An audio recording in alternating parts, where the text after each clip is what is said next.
Once upon a time, in a faraway land made of Lego, lived two minifigures. One was called Danielle. I'm called Danielle. And the other was Sunny. I'm Sunny.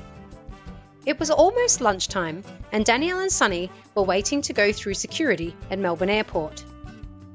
Danielle was taking off her belt before stepping through the metal detector. Do I have to take the coins out of my pocket too? Oh, also I have a watch. Oh, and a necklace.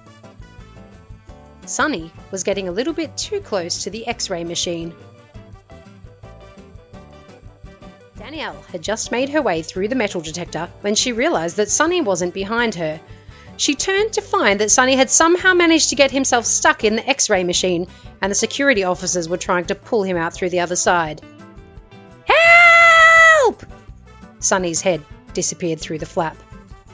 Actually, this is kind of cool down here. Can you see my vertebrae on the X-ray machine? They're the bones that go down my back, in case you didn't know. Finally, they made their way out of the gate and onto the tarmac, where they had to walk to the aeroplane.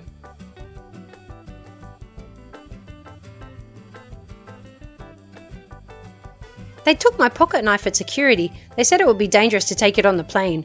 I think it might be dangerous just taking you on the plane, Sunny. As the pair walked along, a bee flew past Danielle's face.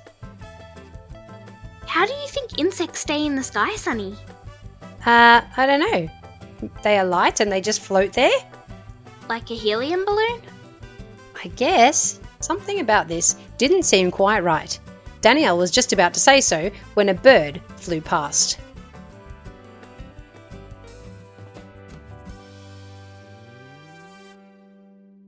How do you think birds stay in the sky then? They are definitely heavier than insects.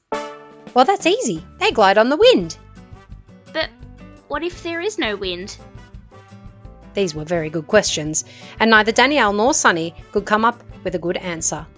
They continued on their way across the tarmac when suddenly a large aeroplane flew past, giving them a huge fright.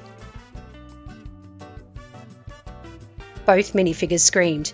Ah! What about airplanes? What were we talking about again? Oh, Sunny, how do they stay up in the sky? They are so big. It's like having a blue whale flying around.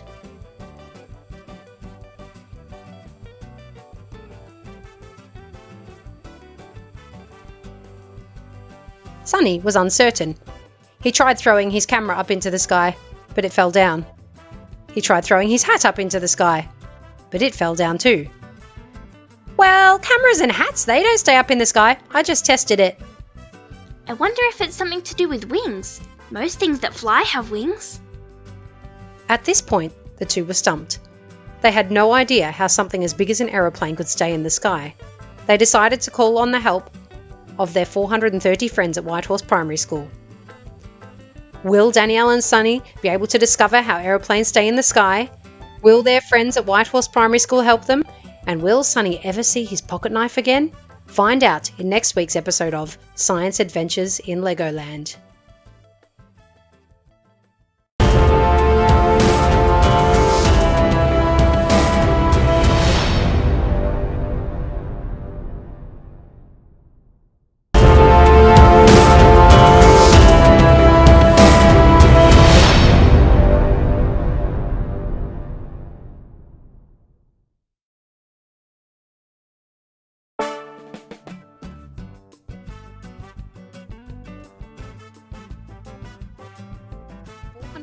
Whitehorse students radioed in to help Danielle and Sunny solve the mystery of how huge aeroplanes can stay in the sky.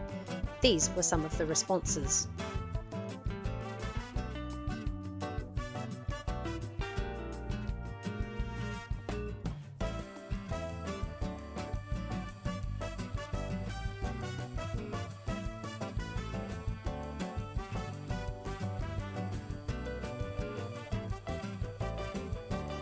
Danielle and Sunny finally made their way to board the aeroplane to Tasmania.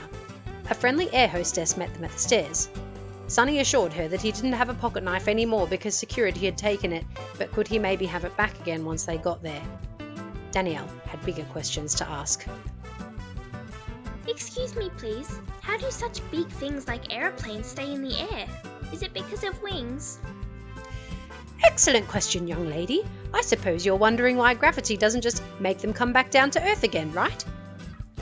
Yes, they are very big, and Sunny here thought maybe it was to do with the wind, but it's not always windy in the sky, is it? No, you're very right. Aeroplanes have two things they need to keep them in the sky. The first is a very strong force to make them move forward. That's why we have these huge engines here. The fans spin really fast and that pushes the plane forward. We call that thrust. Sunny looked thoughtful for a moment. But wouldn't that just push the plane into those bushes down at the end of the runway? Well, that's why we need the second force, which we call lift. This force happens when the aeroplane starts moving very fast and the air molecules push onto the wings as they rush past, causing the plane to lift up in the air. And with that, the mystery was solved. Did you figure out how big things like aeroplanes stay in the air?